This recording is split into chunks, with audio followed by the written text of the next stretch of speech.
But it became very real in July when Ben Ranaudo was killed and Paul Warren lost his leg.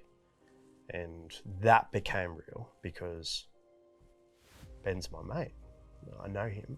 You know, he when he died, it was a very sombering moment of life can be lost. And before I deployed at the airport, Benny was there and he said to me, "You're working with the ANA.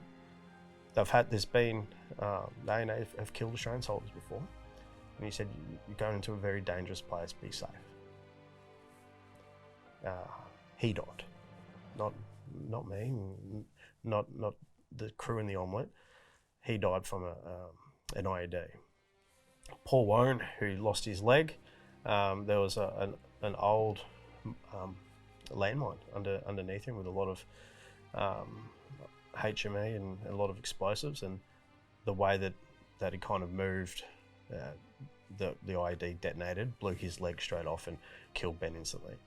And from that incident, the one thing that I think was done very poorly was the passage of communication. So I remember being in the gym and seeing two Black Hawks near touching the trees, flying just low, hard and fast. And then hearing over the radio that we had a prior 1, which is a life-threatening injury, and a prior 4, which is someone being killed.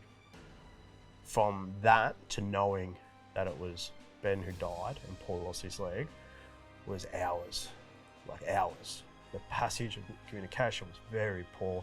I get that everyone wants to keep the communication quiet, but these are people that we call brothers. These are people that, you know, we've lived with, that we do things with, that we know their families, they know our families, and to have that pretty poor communication, you know, kind of stuck with us a fair bit. And I get that this is the first time in a long time that we had 1st Battalion have someone killed in action, but to me it was handled poorly. And when we did find out, the boss's idea of how to take our minds off it was to send us all out on patrol, which is not a really good idea.